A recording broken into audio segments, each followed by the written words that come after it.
prendras le bélier de consécration, et tu en feras cuire la chair dans un lieu saint. Aaron et ses fils mangeront, à l'entrée de la tente d'assignation, la chair du bélier et le pain qui sera dans la corbeille. Ils mangeront ainsi ce qui aura servi d'expiation afin qu'ils fussent consacrés et sanctifiés. Nul étranger n'en mangera, car ce sont des choses saintes. S'il reste de la chair de consécration et du pain jusqu'au matin, tu brûleras dans le feu ce qui restera. On ne le mangera point, car c'est une chose sainte. Tu suivras à l'égard d'Aaron et de ses fils tous les ordres que je t'ai donnés. Tu emploieras 7 jours à les consacrer. Tu offriras chaque jour un taureau en sacrifice pour le péché, pour l'expiation. Tu purifieras l'autel par cette expiation, et tu l'oindras pour le sanctifier. Pendant 7 jours, tu feras des expiations sur l'autel, et tu le sanctifieras. Et l'autel sera très saint, et tout ce qui touchera l'autel sera sanctifié. Voici ce que tu offriras sur l'autel. 2 agneaux d'1 an, chaque jour, à perpétuité. Tu offriras l'un des agneaux le matin, et l'autre agneau entre les 2 soirs. Tu offriras, avec le premier agneau, 1/10 d'épha de fleurs de farine pétrie dans un quart de hin d'huile d'olive concassée, et une libation d'1/4 de hin de vin.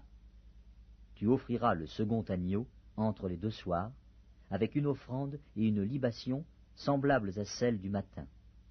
C'est un sacrifice consumé par le feu, d'une agréable odeur à l'Éternel. Voilà l'holocauste perpétuel qui sera offert par vos descendants à l'entrée de la tente d'assignation devant l'Éternel.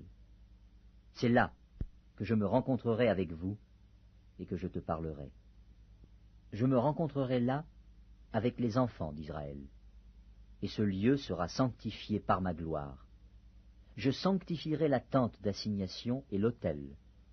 Je sanctifierai Aaron et ses fils, pour qu'ils soient à mon service dans le sacerdoce. J'habiterai au milieu des enfants d'Israël, et je serai leur Dieu.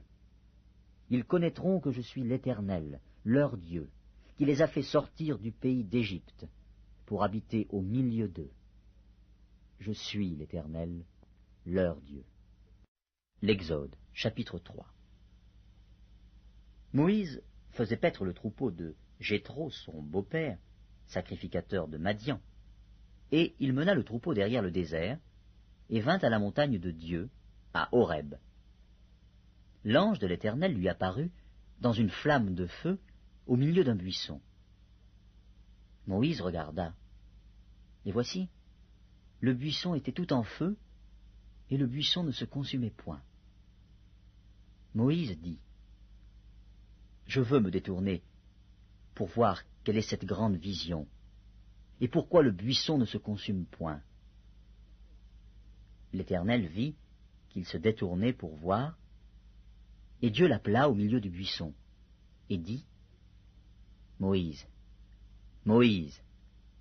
Et il répondit, « Me voici. » Dieu dit, « N'approche pas d'ici, ôte tes souliers de tes pieds, car le lieu sur lequel tu te tiens est une terre sainte. » Et il ajouta, « Je suis le Dieu de ton père, le Dieu d'Abraham, le Dieu d'Isaac et le Dieu de Jacob. » Moïse se cacha le visage, car il craignait de regarder Dieu. L'Éternel dit, « J'ai vu la souffrance de mon peuple qui est en Égypte, et j'ai entendu les cris que lui font pousser ses oppresseurs, car je connais ses douleurs. Je suis descendu pour le délivrer de la main des Égyptiens, et pour le faire monter de ce pays dans un bon et vaste pays, dans un pays où coule le lait et le miel, dans les lieux qu'habitent les Cananéens, les Héthiens, les Amoréens, les Phéréziens, les Éviens et les Jébusiens. Voici, les cris d'Israël sont montés jusqu'à moi, et j'ai vu l'oppression que leur font souffrir les Égyptiens. Maintenant va, je t'enverrai auprès de Pharaon, et tu feras sortir d'Égypte mon peuple, les enfants d'Israël. » Moïse dit à Dieu, « Qui suis-je pour aller vers Pharaon et pour faire sortir d'Égypte les enfants d'Israël ?» Dieu dit, « Je serai avec toi, et ceci sera pour toi le signe que c'est moi qui t'envoie. Quand tu auras fait sortir d'Égypte le peuple, vous servirez Dieu sur cette montagne. » Moïse dit à Dieu, « J'irai donc vers les enfants d'Israël, et je leur dirai, le Dieu de vos pères m'envoie vers vous. Mais s'ils me demandent quel est son nom, que leur répondrai-je » Dieu dit à Moïse, « Je suis celui qui suis. » Et il ajouta, « C'est ainsi que tu répondras aux enfants d'Israël. Celui qui s'appelle Je suis m'a envoyé vers vous. » Dieu dit encore à Moïse, « Tu parleras ainsi aux enfants d'Israël.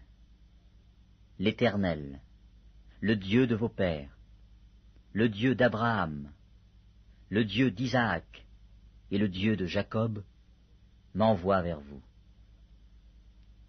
Voilà mon nom pour l'éternité. Voilà mon nom de génération en génération. Va, rassemble les anciens d'Israël et dis-leur, l'Éternel, le Dieu de vos pères m'est apparu, le Dieu d'Abraham, d'Isaac et de Jacob. Il a dit, je vous ai vus, et j'ai vu ce qu'on vous fait en Égypte.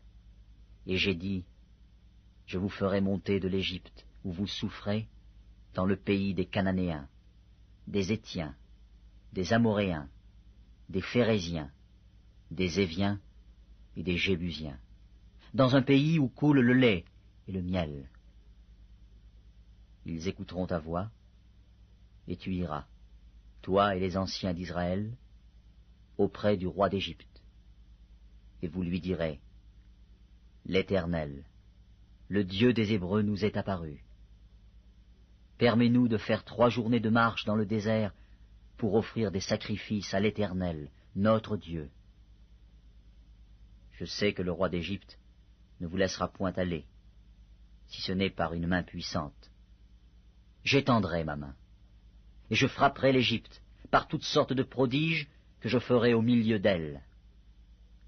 Après quoi, il vous laissera aller. Je ferai même trouver grâce à ce peuple aux yeux des Égyptiens. Et quand vous partirez, vous ne partirez point à vide. Chaque femme demandera à sa voisine et à celle qui demeure dans sa maison des vases d'argent, des vases d'or et des vêtements que vous mettrez sur vos fils et vos filles, et vous dépouillerez les Égyptiens. L'Exode, chapitre 30. Tu feras un autel pour brûler des parfums. Tu le feras de bois d'acacia. Sa longueur sera d'1 coudée, et sa largeur d'1 coudée. Il sera carré, et sa hauteur sera de 2 coudées. Tu feras des cornes qui sortiront de l'autel. Tu le couvriras d'or pur, le dessus, les côtés tout autour, et les cornes, et tu y feras une bordure d'or tout autour. Tu feras au-dessous de la bordure 2 anneaux d'or aux 2 côtés. Tu en mettras aux 2 côtés pour recevoir les barres qui serviront à le porter. Tu feras les barres de bois d'acacia, et tu les couvriras d'or. Tu placeras l'autel en face du voile qui est devant l'arche du témoignage, en face du propitiatoire qui est sur le témoignage, et où je me rencontrerai avec toi. Aaron y fera brûler du parfum odoriférant. Il en fera brûler chaque matin, lorsqu'il préparera les lampes. Il en fera brûler aussi entre les 2 soirs, lorsqu'il arrangera les lampes. C'est ainsi que l'on brûlera à perpétuité du parfum devant l'Éternel parmi vos descendants. Vous n'offrirez sur l'autel ni parfum étranger, ni holocauste, ni offrande, et vous n'y répandrez aucune libation. Une fois chaque année, Aaron fera des expiations sur les cornes de l'autel, avec le sang de la victime expiatoire,